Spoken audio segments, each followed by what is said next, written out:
আজকে তোমাদের সামনে আরেকটি ক্লাস নিয়ে হাজির হয়েছে। আজকের ক্লাস ধ্বনি ও বর্ণ। আজকে তোমাদের ধ্বনি ও বর্ণের একটি অংশ স্বরবর্ণ। এই স্বরবর্ণ নিয়ে আলোচনা করব।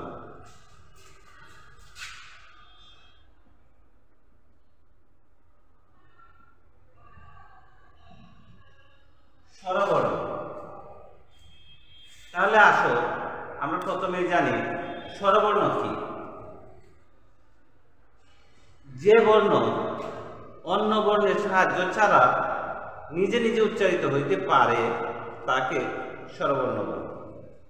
অর্থাৎ যে বর্ণ উচ্চারণ করতে অন্য কোনো বর্ণের সাহায্যের প্রয়োজন হয় না, এটাই হচ্ছে স্বরবর্ণ।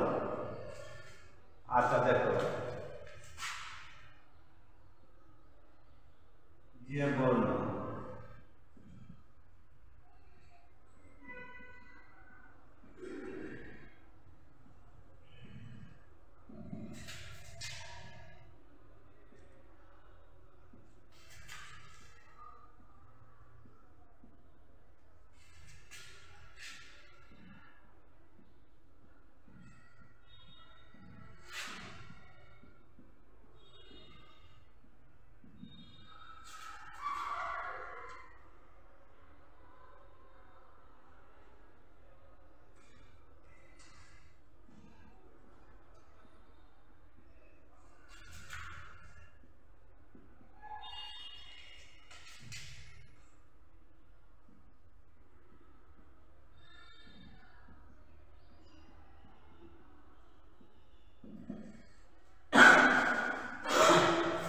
এর আরেকটি সংজ্ঞা আছে।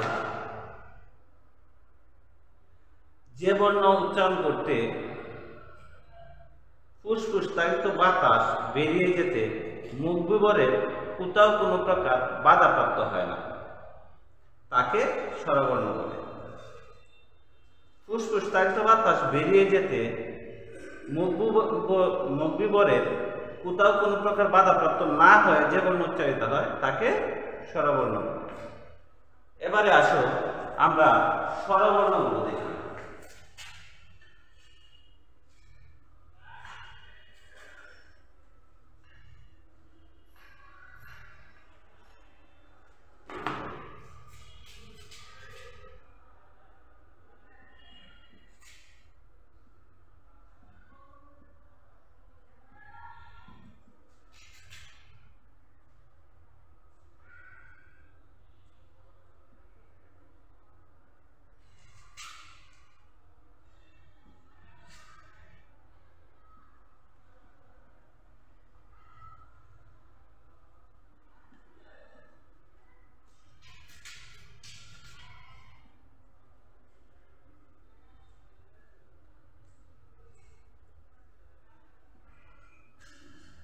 তাহলে দেখো, আমরা স্বরবর্ণগুলো লিখলাম।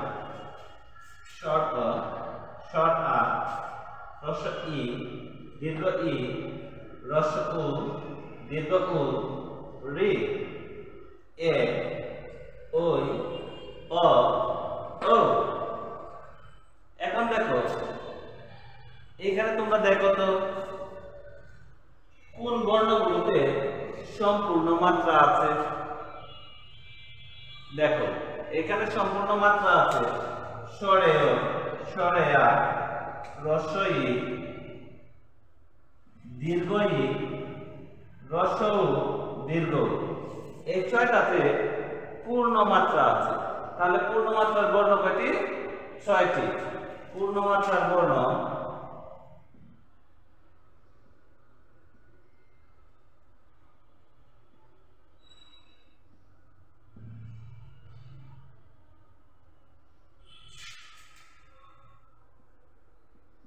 পূর্ণমাত্রার বর্ণ 6টি। পূর্ণমাত্রা স্বরবর্ণ, পূর্ণমাত্রা স্বরবর্ণ 6টি। অর্ধমাত্রার স্বরবর্ণ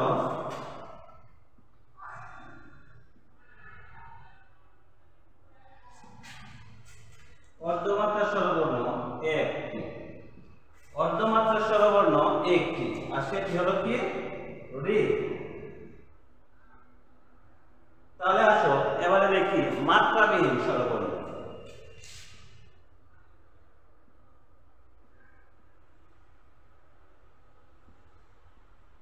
মাত্রাবিহীন স্বরবর্ণ চারটি। মাত্রাবিহীন স্বরবর্ণ চারটি। কি কি? এ, এ, ওই, অ, ও। এই চারটি বর্ণের উপরে মাত্রা নেই, তাই এই চারটি হচ্ছে মাত্রাবিহীন স্বরবর্ণ। তাহলে আমরা পেলাম পূর্ণমাত্রার স্বরবর্ণ 6টি, পূর্ণমাত্রার স্বরবর্ণ 6টি, অর্ধমাত্রার স্বরবর্ণ 1টি এবং মাত্রাবিহীন স্বরবর্ণ 4টি। এবারে আসো আমরা দেখি এখান থেকে মৌলিক স্বরবর্ণ কয়টি।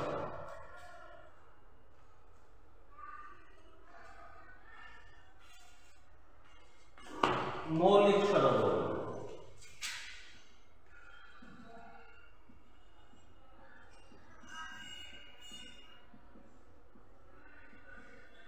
মৌলিক স্বরবর্ণ 7টি।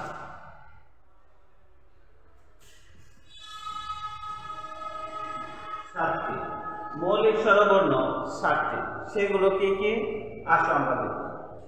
মৌলিক স্বরবর্ণ হলো অন্য কোনো বর্ণের সাহায্যের প্রয়োজন হয় না, শুধু অন্য কোনো স্বরবর্ণের সাহায্যের প্রয়োজন হয় না, নিজে নিজে উচ্চারিত হয় স্বতন্ত্রভাবে। এটা হচ্ছে মৌলিক স্বরবর্ণ। যেমন স্বরেয়, স্বরেয়া, রস্বই, রস্ব উ, এ, অ। এখন এখানে আমরা পাইলাম 6টা। আরেকটা হচ্ছে এই হলো 7টা। তাহলে দেখো মৌলিক স্বরবর্ণ 7টি। এবারে দেখো যৌগিক স্বরবর্ণ। যৌগিক স্বরবর্ণগুলো হলো যেমন আমরা যদি এখানে দীর্ঘ উচ্চারণ করি তখন হচ্ছে রস্ব উ যোগ রস্ব উ ইকুয়াল টু দীর্ঘ। তাহলে এখানে দুইটা, এটাতে দুইটা রস্ব আছে, এটাতে কি দুইটা রস্ব আছে। আবার যদি আমরা ধরি ওই, তখন এ যোগ রস্বই সমান সমান ওই। তাহলে এটাতে কি আছে? এ আছে, রস্বই আছে। আবার দেখো আমরা যদি ধরি দীর্ঘই, দীর্ঘই রস্বই যোগ রস্বই ইকুয়াল টু দীর্ঘই। তাহলে এটাতে কি আছে? দুইটা রস্বই আছে। তেমনি ও যদি দেখি আমরা ও, তখন অ যোগ রস্ব সমান সমান ও। তাহলে এখানে কি আছে? দুইটা আছে, অ যোগ রস্ব ও। তাহলে যৌগিক স্বরবর্ণ আমরা কয়টা পেলাম? 4টা। যৌগিক স্বরবর্ণ পেলাম 4টা। আচ্ছা, এবারে আসো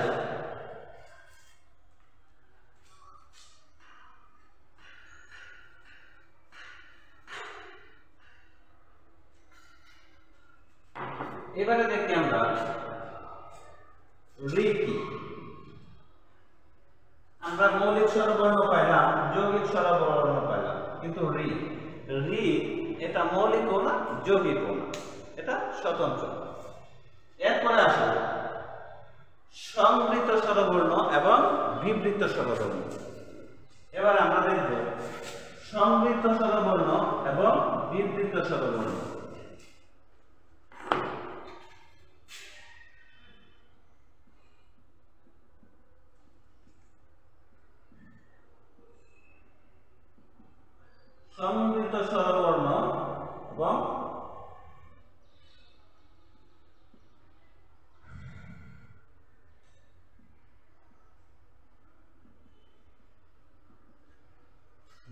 স্বরবর্ণ।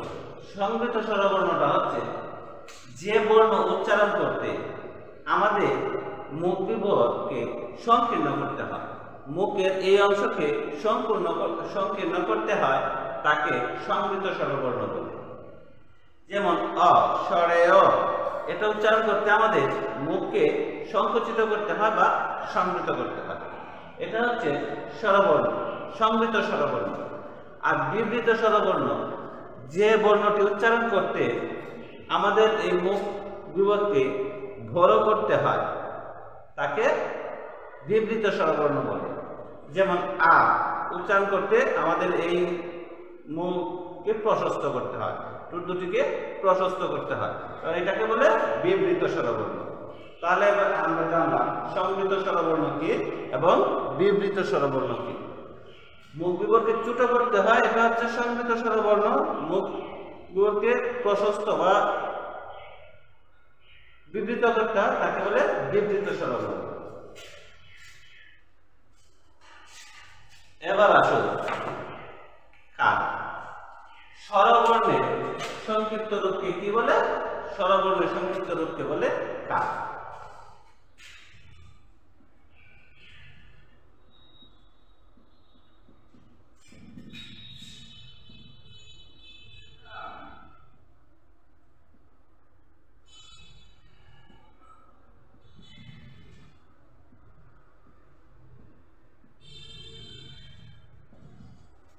স্বরবর্ণের সংক্ষিপ্ত রূপকে বলে কার। এরকম স্বরবর্ণ আছে 11টি, কিন্তু কার আছে 10টি। কার আছে, মোট কার আছে